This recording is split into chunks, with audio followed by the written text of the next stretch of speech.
नमस्कार, कान्तिपुर समाचारमा स्वागत छ। सुरु गरौं मुख्य समाचारबाट। निर्माण थालिएको 2 दशकपछि काठमाडौँका उपभोक्ताले पाए मेलम्चीको पानी। 58,000 धारामा 4 करोड लिटर पठाइयो। प्रभावकारी संसद सञ्चालनमा सहयोग गर्न प्रधानमन्त्री ओलीलाई सभामुख सापकोटाको आग्रह। बालुवाटारमा झण्डै 2 घण्टा वार्ता। आज फागु पूर्णिमाको उल्लास। तराईमा भोलि मनाइने कोरोना जोखिमको व्यवस्था नगर्न स्वास्थ्य मन्त्रालयको चेतावनी। म्यानमारको लोकतान्त्रिक आन्दोलन दबाउन सेनाले मचाएको रक्तपातको विश्व समुदायद्वारा कडा भर्त्सना। 12 देशका रक्षा मन्त्रीले विरोधमा निकाले संयुक्त विज्ञप्ति। र त्रिदेशीय कप फुटबलको उपाधिका लागि नेपाल र बांग्लादेशको प्रतिस्पर्धा भोलि। फाइनल खेल दशरथ रङ्गशालामा।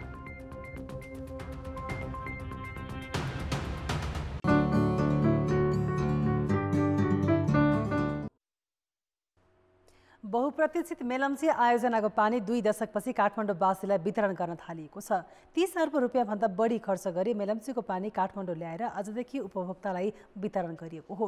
मेलम्चीबाट दैनिक 17 करोड लिटर पानी ल्याउने भनिएकोमा पहिलो चरणमा 58,000 घरमा 4 करोड लिटर वितरण गरिएको छ। काठमाडौँमा मेलम्चीको पानी ल्याउने चर्चा 36 वर्ष अघि पञ्चायतकालमै भएको हो। त्यतिखेर ठोस योजना बनेन। प्रजातन्त्र पुनर्स्थापनापछि अन्तरिम प्रधानमन्त्री कृष्ण प्रसाद भट्टराईले मेलम्चीको कुरा 2047मा उठाए, तर आयोजना भने 2058मा मात्र सुरु भयो। त्यतिखेर 2065 भित्र सम्पन्न गर्ने भनिएको थियो, तर लक्ष्य अनुसार काम भएन। कामले गति लिएको 2068 देखि मात्र हो। लक्ष्य अनुसार काम नभएको र आयोजना सम्पन्न हुने भाका मन्त्री नै पछि फेरिएकाले उपत्यकावासीले मेलम्चीको पानी आउने विश्वासै गर्न छाडेका थिए। तर त्यही मेलम्चीको पानी आइतबार घरभित्रका धारामै आएपछि काठमाडौँवासीको खुसीको सीमा नै रहेन। पानी आउनु नै ठुलो कुरा हो नि। पानी खान पानी बोक्दाखेरि एक दिनकै लस हुन्छ, बिहानकै लस हुन्छ, भात पकाउनै पाउँदैन, अफिस जानु पर्यो, अब लुगै धुनु पर्यो। अब यहाँ 1-2 जना भाइ बहिनीहरू बस्नु भएको छ, उनीहरूले पानी दिनु पाएन भने रिसाउँदा छोडेर जान्छन् कोठा। अब पानी आयो त उनीहरूले पुरा दिनमा ढुक्कले खुसी भएर बस्छन्। तर पानी आयो भनेर हामी चाहिँ बेसकरी हलहल्ली पनि फाल्दिनँ, एउटा जतनले फाल्छौँ हामी। धेरै खुसी लाग्यो नि। अब त्यो 30औं वर्ष लागिसक्यो पानी आउला भनेर चाहिँ नि आशमा बस्यो। तर चाहिँ नि के भने चाहिँ आज चाहिँ नि साइडै मिलाएर चाहिँ नि अब आज चाहिँ नि होलीको दिनमा चाहिँ नि पूर्णिमाको दिनमा चाहिँ पानी पठायो। धेरै खुसी लाग्यो। अब यतिकै सञ्चालन गरेर चाहिँ नि हामीलाई चाहिँ पानी पठाइदियो भने, बिहान बेलुका यसो पानी पठाइदियो भने चाहिँ धेरै खुसी लाग्यो। काठमाडौँ उपत्यका खानेपानी लिमिटेडको महाङ्कालचौर वितरण केन्द्रबाट पहिलो चरणमा जय बागेश्वरी, कालो पुल, सिफल, 32 पुतली, मैतीदेवी, दिल्ली बजार, विशालनगर, न्युरोड लगायतका स्थानका 58,000 घरमा पानी वितरण गरिएको हो। सोमबारदेखि नक्साल, बानेश्वर, सिनामङ्गल, कालीमाटी, भोटाहिटी, त्रिपुरेश्वर लगायत स्थानमा बाँडिनेछ। यस चरणमा 4 करोड लिटर वितरण हुँदैछ। दोस्रो चरणमा बालाजु, तेस्रो चरणमा बाँसबारी र महाराजगञ्ज तथा चौथो चरणमा कीर्तिपुर र ठिमी स्थित पोखरीमा जम्मा गरेर वितरण गर्ने तयारी छ। करिब 25 दिनमा परीक्षणको काम सकिने र त्यसपछि दैनिक 17 करोड लिटर नियमित वितरणमा जानेछ। हाम्रो लक्ष्य जुन छ 24 घण्टा पानी दिने, क्वालिटीको पानी दिने भन्ने छ, त्यो सबै हामी गर्छौँ। र यसमा जोड्नुपर्ने अर्को एउटा कुरा के छ भन्दाखेरि नयाँ पाइपलाइन जुन आयोजना कार्यान्वयन निर्देशनाले बिछ्याएको छ त्यसलाई पनि सँगसँगै हामी परीक्षण गर्दै लैजान्छौँ। त्यो टेस्टिङ गर्न बाँकी रहेको थियो पानी नभएको कारणले। अब मेलम्चीको पानी आइसकेपछि पानी पुग्छ र केही सर्टेन पानी जस्तो कि 3-4 करोड लिटर पानी चाहिँ हामी परीक्षणमा प्रयोग गर्ने भन्ने योजना बनेको छ। त्यो परीक्षण पनि हामी गर्दै जान्छौँ र परीक्षण समाप्त भएको ठाउँमा हामी नयाँ पाइपलाइनबाटै, नयाँ धाराबाटै हामी उपभोक्ताहरूलाई पानी दिन्छौँ। मेलम्चीको पानी 27 किलोमिटर लामो सुरुङ मार्ग बनाएर काठमाडौँ ल्याइएको हो। त्यो सुरुङ मार्गबाट काठमाडौँको सुन्दरीजल स्थित प्रशोधन केन्द्रमा फागुन 22मा पानी ल्याइएको थियो। सुरुङ मार्ग, प्रशोधन केन्द्र र ट्याङ्की निर्माण तथा पाइपलाइन बिछ्याउने लगायत प्रयोजनमा 30 अर्ब रुपैयाँ भन्दा बढी खर्च भएको छ। कान्तिपुर समाचारका लागि क्यामेरामा विनोद कोजुका साथ अञ्जना लामिछाने, काठमाडौँ। संसद सञ्चालनमा सहयोग नगरेको आरोप खेपिरहेका प्रधानमन्त्री केपी शर्मा ओलीलाई सभामुख अग्नि सापकोटाले भेटेरै सहयोगका लागि आग्रह गरेका छन्। संवैधानिक परिषद अध्यादेश, प्रतिनिधि सभा विघटन र अमेरिकी सहयोग सम्झौता एमसिसीका विषयमा एकअर्का विरुद्ध तिक्ततापूर्ण टिप्पणीमा उत्रिएका प्रधानमन्त्री र सभामुख बीच भएको झन्डै 2 घण्टा लामो भेटवार्तालाई अर्थपूर्ण रूपमा लिएको छ। प्रधानमन्त्री ओलीलाई भेट्न सभामुख सापकोटा आइतबार बिहान 11 बजे बालुवाटार पुगेका थिए। त्यहाँ उनीहरूले 2 घण्टा एक्लै कुराकानी गरे। सभामुखको सचिवालयका अनुसार भेटमा संसदलाई कसरी प्रभावकारी बनाउने भन्ने विषयमा छलफल भएको छ। संसदमा अड्किएका महत्त्वपूर्ण विधेयकलाई अगाडि बढाउने सन्दर्भमा समेत कार्यपालिका र व्यवस्थापिका प्रमुखबीच छलफल भएको छ। पुस 5 गते प्रधानमन्त्री ओलीले प्रतिनिधि सभा विघटन गरेपछि सभामुख सापकोटा त्यसको विपक्षमा उभिएका थिए। त्यसपछि प्रधानमन्त्रीसँग उनको सतहमै देखिने गरी विवाद सुरु भएको थियो। संवैधानिक परिषद सम्बन्धी अध्यादेश र त्यसै अनुसार संवैधानिक निकायमा नियुक्ति गरिएपछि त सभामुख प्रधानमन्त्रीका विरुद्ध रिट लिएर सर्वोच्च अदालत नै पुगेका थिए। सर्वोच्चको आदेशमा पुनर्स्थापना भएपछि फागुन 23 गते संसद अधिवेशन सुरु भए पनि प्रधानमन्त्री र सभामुख बीच तिक्तता कायमै छ। यही परिस्थितिमा संसदलाई प्रभावकारी बनाउने विषयमा प्रधानमन्त्री र सभामुख बीच छलफल भएको हो। त्यसो त सभामुख सापकोटाले चैत 9 गते प्रधानमन्त्रीसँग समय मागेको बताएका थिए। राष्ट्रपति बङ्गलादेश भ्रमणमा जाँदा विदाई गर्न पुगेका दुवै पदाधिकारी बीच विमानस्थलमा अनौपचारिक कुरा भएको थियो भने सभामुखले कानुन मन्त्री मार्फत पनि आफ्ना कुरा प्रधानमन्त्रीसम्म पुर्याएका थिए। यी सबै प्रयासपछि मात्रै कार्यपालिका र व्यवस्थापिका प्रमुखको भेट सम्भव भएको हो, जुन आफैमा अर्थपूर्ण छ। किनभने प्रधानमन्त्री र सभामुख नै अहिले झगडियाका रूपमा छन्।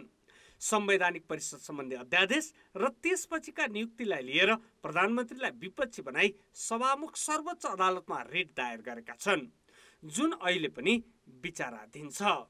त्यस्तै अमेरिकी सहायता सम्बन्धी सम्झौता एमसिसी अघि नबढाएकामा पनि प्रधानमन्त्रीले सभामुख सापकोटाप्रति सार्वजनिक रूपमै तिक्ततापूर्ण टिप्पणी गर्दै आएका छन्। कतिपय ठाउँमा सभामुखले पनि राज्यका सबै अङ्ग संविधान अनुकूल चल्नुपर्ने भन्दै कटाक्ष गरेका छन्। त्यसो त आफैले विघटन गरेको प्रतिनिधि सभा भ्युतिएर आएपछि यसको प्रभावकारिताप्रति प्रधानमन्त्रीले त्यति धेरै रुचि नदेखाएको भन्दै आलोचना भइरहेको छ। संसदमा संघीय निजामती, नागरिकता जस्ता महत्त्वपूर्ण विधेयक विचाराधीन छन्। अहिलेसम्म बसेका 5वटा बैठक औपचारिकतामै सीमित भएका छन्। अर्को बैठक 18 गतेका लागि बोलाइएको छ।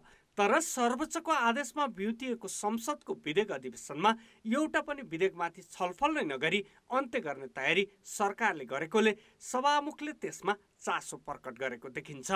यस्तो अवस्थामा भएको प्रधानमन्त्री र सभामुख बीचको भेटले संसदका गतिविधिमा के असर गर्छ त्यो भने भविष्यले नै देखाउला। कान्तिपुर समाचारका लागि दीपक आचार्य, काठमाडौँ।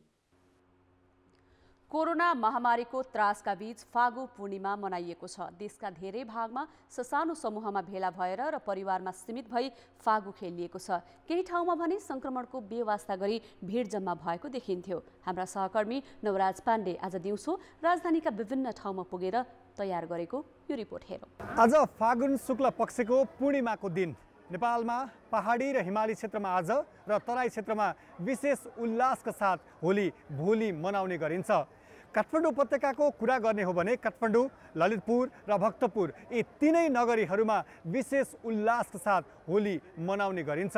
हामी यहाँ सडकमा पनि देख्न सक्छौँ मानिसहरू एक आपसमा विभिन्न रङहरू अनुहारमा दलेर होली मनाइरहेका छन्। तर यसपटक परिस्थिति त्यति धेरै अनुकूल छैन। प्रतिकूल परिस्थितिका बीच पनि आफ्ना साथीभाइ थोरै मात्रै इष्टमित्र भेटघाट गरेर होली मनाउनका लागि सरकारले आग्रह पनि गरिरहेको छ। कोरोना भाइरसको बढ्दो संक्रमण र यसबाट बच्नका लागि ठुलो भिडभाड नगर्नु र आफूबाट अपरिचित व्यक्तिहरूको नजिक संसर्गमा नजान भनेर स्थानीय प्रशासनले आग्रह पनि गरिरहेको छ।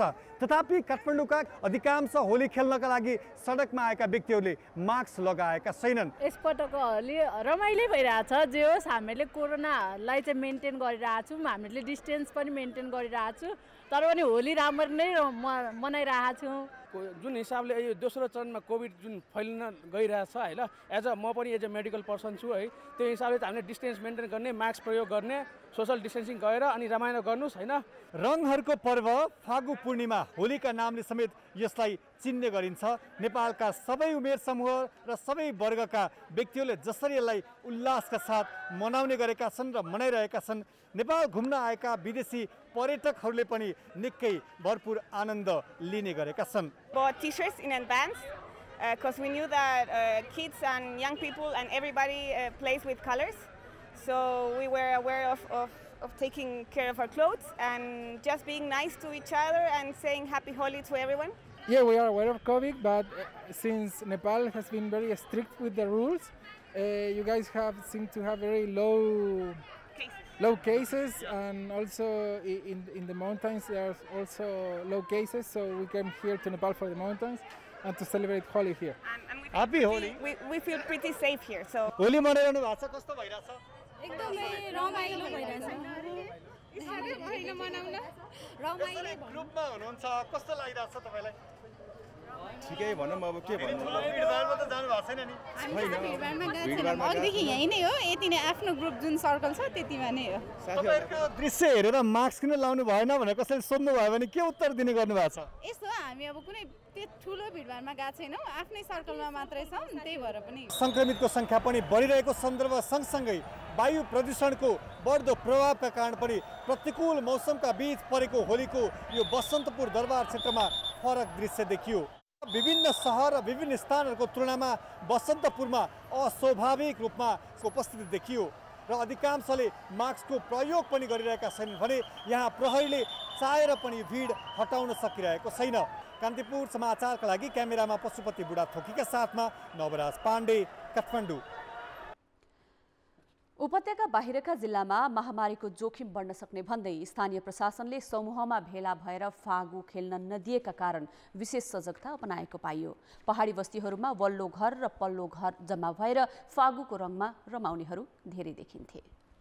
सार्वजनिक स्थानमा समूहमा भेला हुन प्रहरीले रोक लगाएपछि धनकुटा र सङ्खुवा सभामा स्थानीयले छिमेकी र आफन्तबीच रङ्गमा रङ्गिएर फागु पर्व मनाएका छन्। कोरोना भाइरस संक्रमण सुरु हुनु अघिका वर्षमा जस्तो औपचारिक र सार्वजनिक कार्यक्रम आयोजना नगरिए पनि भेटघाट गरी आपसमा रङ्ग दलेर शुभकामना साटासाट गरिएको हो। सुरक्षित रूपले अलि धेरै ठुलो जमघट पनि छैन हैन, यसो आफन्तकोमा गएर यसो होलीको चाहिँ शुभकामना आदान प्रदान गर्ने कामहरू अहिले भइरहेछ। हाम्रा क्लोज ग्रुपका साथीहरू सबैजना भेला भएर यहाँ चाहिँ होलीको रमाइलो गरिरहेका छौँ, एकअर्कालाई शुभकामना दिइरहेका छौँ। सल्यान र रुकुममा भने यस वर्षको फागु पहाडका अन्य जिल्लामा भन्दा उत्सवमय बनेको छ। मेलापात र कामको चटारो बिसाएर स्थानीयहरू फागुको उमङ्गमा रमेका हुन्। होली भनेको चाहिँ हामी वर्षको एकचोटि मनाउँछौँ, एकअर्कासँग साटफेर गरेर रङहरू दल्दै आफूभन्दा अगाडिको सानोसँग साथीहरूसँग अप्ठ्यारो पार्ने, अर्काको रूप बिगार्ने खालका रङहरू र अन्य रासायनिक वस्तुहरू प्रयोग गरेको पनि देख्छौँ। पछिल्ला वर्षमा हिमाली र पहाडी जिल्लामा पनि फागु पर्वको महत्त्व बढ्दै गएको छ। सांस्कृतिक एकता र सामाजिक सद्भावको उत्सवमय सन्देश दिने फागु पर्व आंशिक रूपमा मनाइएको छ। कान्तिपुर समाचारका लागि सल्यानबाट सरिता चलाउने, रुकुमबाट महेश केसी, सङ्खुवा सभाबाट दिपेन्द्र साक्य र विनोद घिमिरे, धनकुटा। अब बाँकी समाचार। कोरोना भाइरसको नयाँ प्रकारले अहिले विभिन्न मुलुक आक्रान्त बनेका छन्। महामारी फैलिएपछि फेरि लकडाउन गर्नु परेको छ। छिमेकी देश भारतमा समेत नयाँ प्रकारको भाइरसको संक्रमण दर 5 महिना यताकै उच्च देखिएको छ। खुला सीमाका कारण नेपालमा पनि जोखिम बढेको छ। नयाँ प्रकारको भाइरस पुरानो भन्दा कतिको घातक छ त? भारतमा शनिबार करिब 63,000 जनामा संक्रमण पुष्टि भयो। यो सङ्ख्या 5 महिना यताकै उच्च हो। यस्तै संक्रमणका कारण त्यहाँ एकै दिन 3.5 महिना यताकै धेरै 312 जनाले ज्यान गुमाए। भारतमा फेरि महामारी फैलिएपछि त्यसको असर नेपालमा पनि पर्न सक्ने भएले स्वास्थ्य मन्त्रालयले सावधानी बढाउन कोभिड सङ्कट व्यवस्थापन केन्द्रलाई 8 बुँदे सुझाव दिइसकेको छ। उसैको सुझावमा सीमा नाकामा सतर्कता बढाइएको छ। भारतमा नयाँ प्रकारको भाइरस फैलिएको र विभिन्न सीमा नाका हुँदै भित्रिएकाहरूमा संक्रमण पुष्टि भएकाले पनि सतर्कता बढाउनु पर्ने स्थिति आएको हो। युके भ्यारिएन्टहरू होइन, अनि त्यसपछि Brazilian variant, south African variant, यिनीहरू जुन हिसाबले त्यहाँ देखिराखेको छ, अहिले फेरि अब डबल म्युटेसनको भ्यारिएन्ट पनि देखिएको शङ्का गरिराखेको छ इन्डियामा। र यसरी अरू भ्यारिएन्टहरू देखिराख्दाखेरि तिनीहरूको संक्रमण रेट चाहिँ अलि बढ्यो भने त्यसले झन् फैलावट बढ्छ र त्यो म्युटेन्ट भेरिएन्टहरू नेपालमा आयो भने यहाँ पनि संक्रमण रेट चाहिँ त्यही हिसाबले बढ्ने सम्भावना बढ्छ। चिकित्सकका अनुसार नयाँ प्रकारको भाइरस बढी घातक खालको हो। बेलायत, दक्षिण अफ्रिका र ब्राजिलमा देखिएका नयाँ भाइरस बढी संक्रामक भएको चिकित्सकहरूको भनाइ छ। बेलायतमा देखिएको भाइरस तीव्र रूपमा फैलन्छ। ब्राजिलमा देखिएको नयाँ भाइरसले यसअघि संक्रमण पुष्टि भएकाहरूलाई समेत पुनः बिरामी गराउन सक्छ। दक्षिण अफ्रिकी भाइरस त अहिले विकास भएका खोपलाई नै चुनौती दिने खालको छ। दक्षिण अफ्रिकी जुन भेरिएन्ट छ त्यसले केही हदसम्ममा अहिलेको हामीसँग उपलब्ध भएका भ्याक्सिनहरूलाई चुनौती दिइरहेको जस्तो देखिन्छ भने ब्राजिलियन जुन भेरिएन्ट छ त्यो चाहिँ हामी एकपटक संक्रमित भइसकेपछि पनि हाम्रो शरीरमा भएको एन्टिबडीलाई चाहिँ छल्न सक्ने क्षमता भएको भन्ने खालको चाहिँ नतिजाहरू आइरहेको छ। जस्तो हर्ड इम्युनिटीको जुन हामीले कुराकानी गर्छौँ त्यस्तो भएको समुदायमा समेत यो फेरि फैलेको भन्नेको अवस्था छ भने युके भेरिएन्ट चाहिँ विशेषतः एकदमै तीव्र गतिमा फैलिन सक्ने अघिल्लो कोरोना भाइरस भन्दा र घातक अथवा मृत्युदर पनि बढी छ भनिएको हुनाले अब यो तीनवटै चाहिँ भारतमा अब पत्ता लगाइसकेको छ। यो तीन मध्येमा चाहिँ एउटा नेपालमा युके भेरिएन्ट चाहिँ नेपालमा देखिसकेको अवस्था छ। भारतमा त एउटै भाइरसले 2 पटक रूप परिवर्तन गरेको पाइएको छ। त्यसैले पछिल्ला दिनमा भारतबाट भित्रिएकाहरूमा देखिएको भाइरस कस्तो खालको हो भन्ने पत्ता लगाउन ढिलाइ गरे रोकथाम थप चुनौतीपूर्ण हुने चिकित्सकहरूको भनाइ छ। कान्तिपुर समाचारका लागि कृपाल गौतम, काठमाडौँ। तुवालोका कारण लगातार तेस्रो दिन पनि हवाई सेवा प्रभावित भएको छ। तुवालोले भिजिबिलिटी कम भएकाले विमानको उडान र अवतरणमा समस्या भएको हो। आन्तरिकतर्फ 38% उडान रद्द भएको छ। 109 मध्ये 41वटा उडान रद्द भएको नेपाल नागरिक उड्डयन प्राधिकरणको त्रिभुवन विमानस्थल कार्यालयले जनाएको छ। पोखरा, भरतपुर, लुक्ला र फाप्लुमा उडान हुनै सकेन। शनिबार पनि 50 भन्दा बढी आन्तरिक उडान रद्द गर्नु परेको थियो। यस्तै अन्तर्राष्ट्रियतर्फ एयर चाइनाको उडान रद्द भयो भने एयर इन्डियाको उडान प्रभावित भयो। वायुमण्डलमा शुक्रबार देखिएको तुवालो कायमै रहेकाले जनजीवन पनि प्रभावित भएको छ। तुवालो देखिएका क्षेत्रका मानिसले आँखा र नाक पोल्ने तथा घाँटी चिलाउने लगायत स्वास्थ्य समस्या देखिएको बताएका छन्। चिकित्सकले स्वास्थ्यमा गम्भीर समस्या देखिने भएकाले सकेसम्म घर बाहिर ननिस्कन र निस्किनै परे मास्क अनिवार्य प्रयोग गर्न सुझाव दिएका छन्। मौसम पूर्वानुमान महाशाखाले वर्षा नभएसम्म वायु प्रदूषण नघट्ने बताएको छ। पश्चिमी वायुको प्रभावले मंगलबार फाट्टफुट्ट वर्षा हुने अनुमान छ। प्रधानमन्त्री केपी शर्मा ओलीले आफ्नो पार्टीका 4 विरोधी नेतामाथि कारबाही गर्ने संकेत गरेका छन् भने विरोधी समूहले अब ओलीसँगै हिँड्न नसकिने निष्कर्षका साथ समानान्तर संरचनाको अभ्यास थालिसकेको छ। यसै सन्दर्भमा हाम्रा सहकर्मी दशरथ राईले ओलीले कारबाहीका लागि तारो बनाएका उपाध्यक्ष भीम रावलसँग अब तपाईहरू विभिन्न पार्टी गठनको तयारीमा लाग्नु भएको हो भनेर सोधेका छन्। पार्टी अध्यक्षले नै फागुन 28 गते बालुवाटार सरकारी निवासमा बैठक बोलाएर उहाँले केन्द्रीय कमिटीमा पार्टी सदस्य हुँदै नभएका व्यक्तिहरूलाई त्यहाँ रिक्त स्थान नभएको ठाउँमा पार्टीको विधान मिचेर पार्टीका धारा 13 क 14 58 लगायतका पार्टीका धाराहरू मिचेर जुन काम गर्नुभयो त्यसले अलिकति अप्ठ्यारो अवस्था भएको हो। त्यसकारण उहाँले यदि त्यो पार्टीको विधान विपरीतका निर्णयहरू रद्द गर्नुभयो भने हामी स्वाभाविक रूपमा फेरि नेकपा एमालेको संगठनात्मक प्रक्रियामा अगाडि बढ्छौँ। यहाँ लगायत वरिष्ठ नेता माधव कुमार नेपालले दिएको स्पष्टीकरण चाहिँ चित्त बुझ्दो भएन, कारबाही हुने लायकको छ भनेर प्रधानमन्त्रीले सार्वजनिक रूपमै भनिसकेको अवस्थामा छ। अब त यहाँलाई त कारबाही हुने भयो नि त। हामीले त्यो स्पष्टीकरण दिएका होइनौँ कि स्पष्टीकरण लिएका हौँ, किनभने उहाँले पार्टीको विधान विपरीत पार्टीका विभिन्न व्यक्तिहरूलाई जुन कारबाही गर्ने, उनीहरूको जिम्मेवारीलाई हेरफेर गर्ने, विधानमा हुँदै नभएको राष्ट्रिय महाधिवेशनको घोषणा गर्ने, आयोजक कमिटी बनाउने अनि त्यसपछि गएर विधान संशोधन गर्ने जस्ता जुन पार्टीको विधान विपरीतका कामहरू, 9 राष्ट्रिय महाधिवेशनको जनादेश र निर्णय विपरीतका कामहरू जुन उहाँले गर्नुभयो, तपाईँले त्यो काम किन गर्नुभयो भनेर हामीले उहाँलाई सोधेका छौँ। काठमाडौँमा उपलब्ध केन्द्रीय सदस्यको भेला पनि गर्नुभयो, 1 महिने अभियान चलाउने भन्नुभयो, पार्टीका सङ्गठनहरू पुनर्स्थापना गर्ने, शुद्धिकरण अभियान चलाउने भनेपछि त यो अन्ततः यहाँहरूको रणनीति भनेको चाहिँ अब एमाले भित्र सग्लो रहन सकिँदैन, अलग पार्टी पनि गठन गरेर जान सकिन्छ भन्ने उद्देश्य त देखियो नि त। पार्टी अध्यक्ष केपी शर्मा ओलीजीले छुट्टै बालुवाटारमा गुटको भेला गरेर हामीलाई थाहै नदिई, जानकारी नदिई पार्टी विधान मिचेर 9 राष्ट्रिय महाधिवेशनको मान्यताको विपरीत जे काम गर्नुभयो, उहाँ त्यसबाट पछि हट्नुहोस्, उहाँले ती गरेका गलत अवैधानिक निर्णयहरू फिर्ता गर्नुहोस् भन्नको लागि हामीले नेकपा एमालेप्रति प्रतिबद्ध, 9 राष्ट्रिय महाधिवेशनप्रति कटिबद्ध, पार्टीको विधान मान्ने, अनुशासन मान्ने, यो देशको स्वाधीनता, स्वतन्त्रता, राष्ट्रिय अखण्डता र स्वाभिमान नेपाल कम्युनिस्ट पार्टी एमाले रक्षा गर्नुपर्छ भनेर विश्वास गर्ने कार्यकर्ताहरूलाई हामीले परिचालन गर्न खोजेका हौँ। यहाँको उद्देश्य भनेको चाहिँ यदि केपी शर्मा ओलीले पार्टीको विधान अनुसार चलेन भने यहाँहरूलाई कारबाही गरेर अगाडि बढ्नुभयो भने त यहाँहरूको त नयाँ विकल्प त बाटाहरू त खुल्ला हुन्छ होला नि त। यो पार्टी विभाजन गर्नको लागि यसको विधानलाई मिच्ने, राष्ट्रिय महाधिवेशन आयोजक कमिटी बनाउने अधिकार नभएको बनाए भन्ने यस्ता गलत क्रियाकलापलाई रोकेर पार्टी एकताबद्ध बनाउने हाम्रो उद्देश्य हो।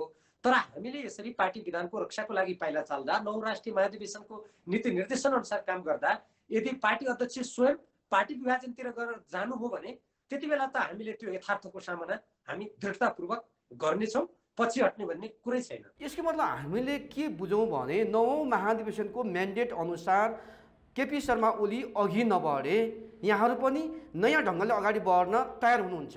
उहाँले 9 राष्ट्रिय महाधिवेशनको निर्देशन, मार्ग निर्देशन अनुरूप चल्नु भएन, यसरी विधान मिच्दै जानुभयो भने हामी 9 राष्ट्रिय महाधिवेशनको भावना, यो देशको वामपन्थी आन्दोलनलाई एकीकृत गर्दा राम्रो हुन्छ, राजनीतिक स्थायित्व प्राप्त हुन्छ, यो देशको स्वाधीनता स्वतन्त्रताको रक्षामा हामी योगदान गर्न सक्छौँ भन्ने सम्पूर्ण आम वामपन्थी समर्थक जनता र अरू लोकतन्त्र प्रेमी जनताको पनि जुन भावना छ, हामी त्यसको रक्षाको लागि पाइला चाल्छौँ। हामी त्यो दिशातर्फ अगाडि जान्छौँ, पार्टी विधान बमोजिम अगाडि जान्छौँ। अब पार्टी अध्यक्ष स्वयं त्यसको विपरीत जानुभयो भने हामीलाई विश्वास छ नेकपा एमालेका देशभरिका कटिबद्ध नेता, कार्यकर्ता, समर्थक, शुभेच्छुकहरू हाम्रो पक्षमा उभिनुहुनेछ।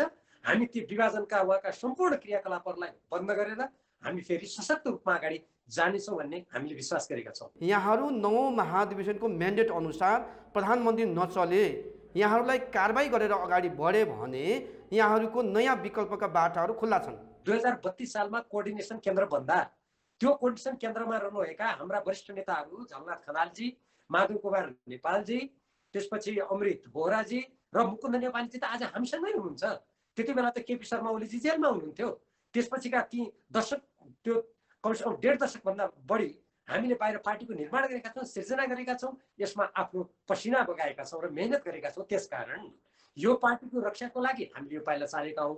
अब उहाँले भत्ताभङ्ग गर्न खोज्नुभयो भने हाम्रो अगाडि त यसको रक्षाको लागि हामीले चाल्नुपर्ने जुनसुकै विकल्प पनि खुला छ।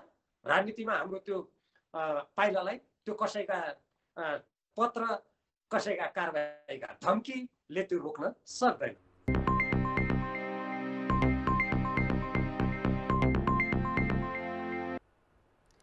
उपभोक्ताको भान्सामा दिनहुँ प्रयोग हुने खानेतेलको मूल्य अस्वाभाविक रूपमा महँगिएको छ। उद्योगीले अन्तर्राष्ट्रिय बजारमा कच्चा पदार्थको भाव 15% बढेका कारण देखाएर तेलको मूल्य आफू खुसी बढाएका हुन्। मूल्य 1 वर्षमै 55% बढाइए पनि बजारमा सरकारको उपस्थिति नै छैन। 1 वर्ष अघि चैतमा भटमासको तेलको मूल्य प्रति लिटर 150 रुपियाँ थियो। 6 महिनापछि महँगेर 175 रुपियाँ पुग्यो। मूल्य वृद्धि त्यतिमै रोकिएन। उद्योगीले अन्तर्राष्ट्रिय बजारमा कच्चा पदार्थको मूल्य बढेको कारण देखाएर मार्चसम्म आइपुग्दा मूल्य बढाएर प्रति लिटर 225 रुपियाँ पुर्याए। भाउ अस्वाभाविक रूपमा बढाइएको उपभोक्ताको गुनासोपछि उद्योग वाणिज्य तथा उपभोक्ता हित संरक्षण विभागले अनुगमन गर्यो। अर्कातिर भारतले भटमासको तेलको कच्चा पदार्थको आयात बढाएपछि नेपालबाट हुने निर्यात केही खुम्चियो। त्यसको असर फागुनमा उद्योगीले मूल्य प्रति लिटर 15 रुपियाँ घटाए। तिनै उद्योगीले फेरि मूल्य बढाएका छन्। भटमासको 1 लिटर तेलका लागि उपभोक्ताले अहिले 230 रुपियाँ तिर्नुपर्छ। थोक व्यापारीले नै 10 लिटरको प्रति कार्टुन तेलको मूल्य खुद्रा व्यापारीसँग 2100 रुपियाँ भन्दा बढी लिने गरेका छन्। तर बिल भने 1900 रुपियाँ मात्र पाउने गरेको खुद्रा व्यापारीको गुनासो छ। तेलमा मात्र होइन, बिल बिजक पाउन त हामीलाई धेरै गाह्रो भइरहेछ। अब भन्नुहुन्छ हामीले बिल बिजक पाएनौँ भनेर हामीले सम्बन्धित निकायमा पनि भनिरहेछौँ, उहाँहरूलाई पनि थाहा छ।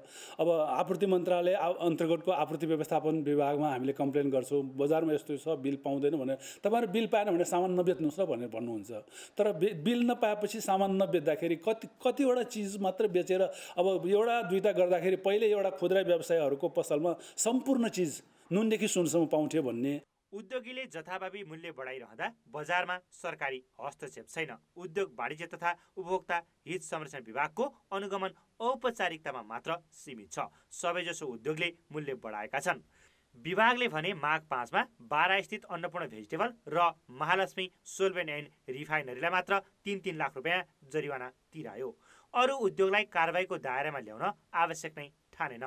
जथाभावी मूल्य बढाएर करोडौं कमाइरहेका मध्ये 2वटा उद्योगलाई जरिवाना तिराउने बाहेकको कारबाही नगरिएकाले पनि उपभोक्ताले महँगीको मार सहनु परिरहेको हो। सरकारले नै उन्मुक्ति दिएकाले उद्योगीको मनोमानी बढेको उपभोक्ता कर्मीको बुझाइ छ। यसको पछाडिको मूल कारण के हो भने नेपालमा उपभोक्तामुखी मूल्य सम्बन्धी नीति नै छैन। नीति नभएको कारणले गर्दाखेरि नीति बमोजिम मूल्य सम्बन्धी कानुन बनेन। अनि त्यसपछि यो मूल्यलाई नियन्त्रण गर्ने नेपाल सरकारसँग त्यस्तो उपयुक्त संयन्त्र र नीति दुईटै नभएको कारणले गर्दाखेरि उद्योगीहरू यसमा चाहिँ मनपरी रूपमा आफ्नो अनुकूलको मूल्य निर्धारण गरिरहेका अवस्था देखिन्छ। विभाग आफूलाई 3 लाख रुपियाँ जरिवाना तिराउने बाहेक कारबाही गर्ने अधिकार नरहेको भनेर पन्छिँदै आएको छ। जबकि अस्वाभाविक मूल्य बढाउने उद्योगीलाई कालो बजारीदेखि ठगीको मुद्दामा कारबाही गर्न सकिन्छ। तर त्यतातर्फ नियमनकारी कुनै निकायले पनि ध्यान दिएका छैनन्। कान्तिपुर समाचारका लागि क्यामेरामा विकास जोशीका साथ सुदिल पोखरेल, काठमाडौँ। मिथिला नाट्यकला परिषदले प्राचीन मिथिलाको राजधानी जनकपुर धाममा प्रत्येक वर्ष जस्तै यस वर्ष पनि होलीको अवसरमा महामूर्ख सम्मेलनको आयोजना गरेको छ। ऐतिहासिक जानकी मन्दिरको प्राङ्गणमा आयोजित कार्यक्रममा यस वर्ष महामूर्खको उपाधिबाट हास्य कलाकार महजोडी अर्थात् मदन कृष्ण श्रेष्ठ र हरिवंश आचार्य सम्मानित भए। मिथिला नाट्यकला परिषदका अध्यक्ष परमेश झा र प्रदेश 2 का भौतिक पूर्वाधार मन्त्री जितेन्द्र सोनलले महजोडलाई तरुलको माला लगाएर यस वर्षको महामूर्खको उपाधि दिएका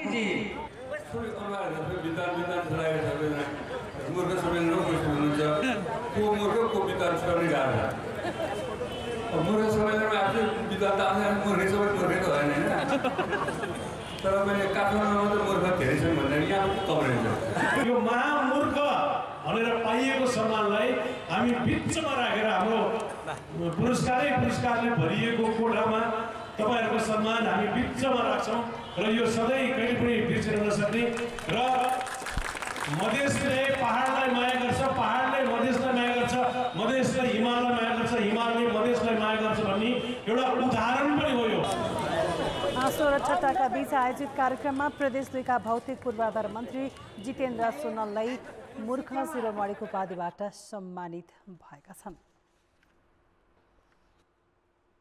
अब जनमतको अन्तिम परिणाम। जनमतमा हिजो हाम्रो प्रश्न थियो, वातावरण प्रदूषण कम गर्न के गर्नु पर्ला? ए. पुराना सवारी साधन हटाउने, बी. हप्तामा 2 दिन बिदा र सी. मापदण्ड पालनामा कडाई। जनमतको नतिजा यस्तो छ। ए. पुराना सवारी साधन हटाउनेमा 27%, बी. हप्तामा 2 दिन बिदामा 19% र सी. मापदण्ड पालनामा कडाईमा 54% मत प्राप्त भएको छ। अब जनमतमा आजको प्रश्न। जनमत खाने तेलमा अस्वाभाविक मूल्य बढाउने उद्योगीलाई किन कारबाही नभएको होला? ए. अनुगमन नहुनु, बी. नियामककै मिलेमतो र सी. उजुरी नगर्नु। जनमतको अन्तिम परिणाम भोलि बेलुकी 8 बजेको कान्तिपुर समाचारमा प्रसारण गर्नेछौँ। कृपया NEWS न्युज स्पेस AB वा C टाइप गरी 34001 मा SMS गरेर आफ्नो मत व्यक्त गर्नुहोला। अब जनताको आवाज। हामीले सल्यानमा सोधेका छौँ, स्थानीय तहहरूले विद्यालय तहको शिक्षा सुधारका लागि किन ध्यान नदिएका होलान्? जनताको आवाज। संशोधित शिक्षा ऐन 2074 को दफा 11 मा उल्लेख भएका नीति तथा कार्यक्रमहरू स्थानीय सरकारले नै कार्यान्वयन नगर्दा शिक्षामा स्थानीय निकायको भूमिका अलिक गौण देखिन्छ। बजेटहरू पनि जहाँ शिक्षामा लागू हुनुपर्ने हो त्यो चाहिँ लागू नभएर अन्यत्र पनि लागू भएको जस्तो देखिन्छ। स्थानीय तहलाई शिक्षा व्यवस्थापन सम्बन्धी नदिएको कारण तथा स्थानीय तहले शिक्षा क्षेत्रमा छुट्याउने बजेट न्यून भएकोले शिक्षा क्षेत्रमा उल्लेखनीय विकास हुन सकेको छैन। विद्यार्थीलाई चाहिँ एउटा सिपमूलक ढङ्गले चाहिँ उनीहरूलाई शिक्षा दिन सक्ने हो भने शिक्षामा चाहिँ गुणस्तरीय ल्याउन सकिन्छ। माथिबाट नै के भनिरहेको छ भन्दाखेरि शिक्षा नियमले हाम्रो लेखेर आएको छैन कि यो वृद्धि विकास गर्ने, यो कुरामा चाहिँ हामीले विकास गर्नुपर्छ भन्ने कुराहरू नै हो जस्तो लाग्छ। सरकारले शिक्षा क्षेत्रमा लगानी त गरिरहेको छ, तर त्यो लगानी सही ठाउँमा पुग्यो पुगेन अथवा त्यो लगानीको सही सदुपयोग भएको छ कि छैन भनेर सरकारले बेला बेलामा अनुगमन र मोनिटरिङ गर्न निकै नै आवश्यक छ। स्थानीय तहले विद्यालय शिक्षामा भन्दा पनि बाटोघाटो अरू अरू ठाउँतिर जोड दिएको हुनाले शिक्षामा त्यति सुधार भएको छैन।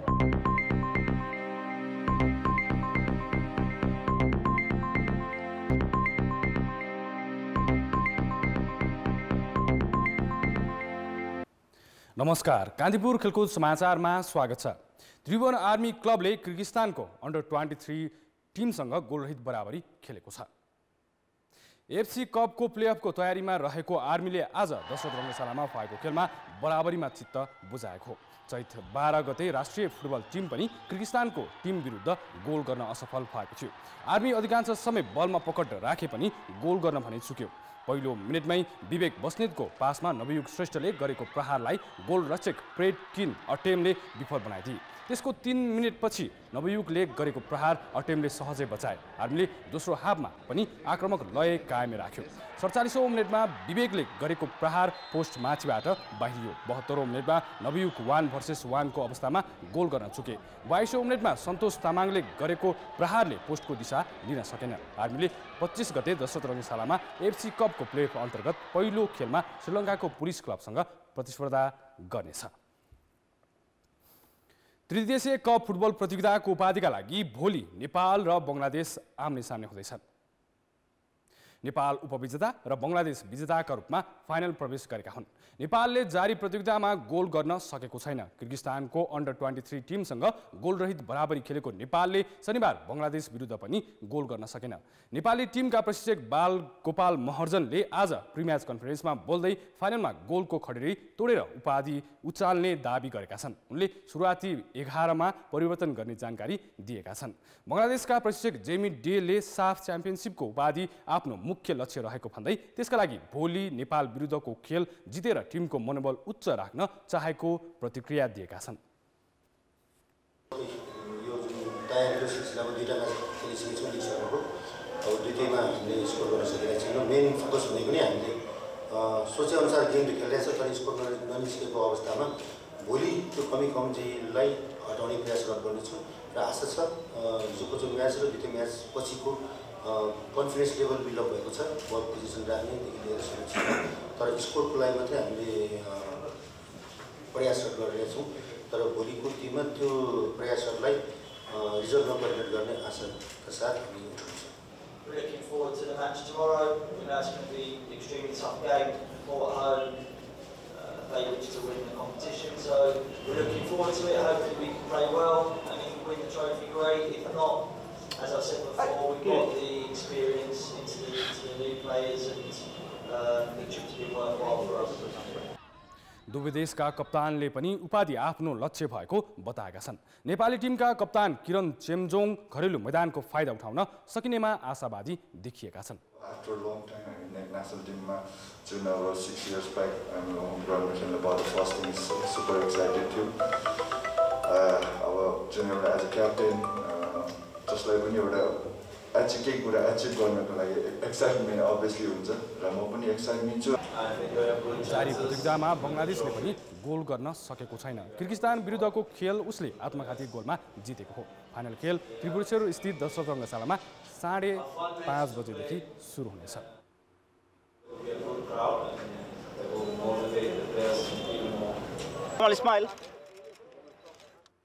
कैलालीको स्टार सिटी युवा क्लब 100% जितसहित इन्फा प्रेसिडेन्ट लिगको च्याम्पियन बनेको छ। नेपालगञ्जमा आज भएको लिगको अन्तिम खेलमा स्टार सिटीले लङजुङको त्रिवेणी युवा क्लबलाई 3-2 गोल अन्तरले हरायो। तालिकामा 16 अङ्क जोडेको उसले उपाधिसँगै 10 लाख रुपियाँ पायो। 12 अङ्कसहित उपविजेताका रूपमा लिग टुङ्ग्याएको बाँकेको धम्बोजी स्पोर्ट्स क्लबले 5 लाख रुपियाँ हात पार्यो। स्टार सिटी र धम्बोजीसँगै शीर्ष 4मा रहेर लिग टुङ्ग्याएका रौतहटको मनोकामना र त्रिवेणी युवा क्लब राष्ट्रिय लिगका लागि छनौट भएका छन्। लिगमा फेयर प्ले टिमको पुरस्कार मनोकामना क्लबले पायो। विधागत पुरस्कारमा स्टार सिटीको वर्चस्व रह्यो। स्टार सिटीका रूपबहादुर लामाले प्रतियोगिताको सर्वोत्कृष्ट खेलाडीका रूपमा 50,000 रुपियाँ पाए। स्टार सिटीकै धनराज थापा उत्कृष्ट डिफेन्डर, राजेन रावल उत्कृष्ट मिडफिल्डर, टेकेन सिंह थापा उत्कृष्ट गोलरक्षक र ललित चन्द उत्कृष्ट प्रशिक्षक घोषित भए। धम्बोजीका निशान लिम्बुले उत्कृष्ट फरवार्डको पुरस्कार पाए। उनीहरूलाई जनही 25,000 रुपियाँ दिइएको थियो। चैत 2 गते सुरु भएको प्रतियोगितामा 7 प्रदेशका लिग च्याम्पियन टिमले प्रतिस्पर्धा गरेका थिए। कान्तिपुर खेलको समाचारलाई यति नै। धन्यवाद किशन। अब मौसम सम्बन्धी जानकारी।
कान्तिपुर समाचार अहिलेलाई सकियो। अब हाम्रो अर्को समाचार बुलेटिन राति 10:30 बजे अङ्ग्रेजी र 11 बजे नेपाली भाषामा हुनेछ। कान्तिपुर टेलिभिजन हेर्दै गर्नुहोला। नमस्ते।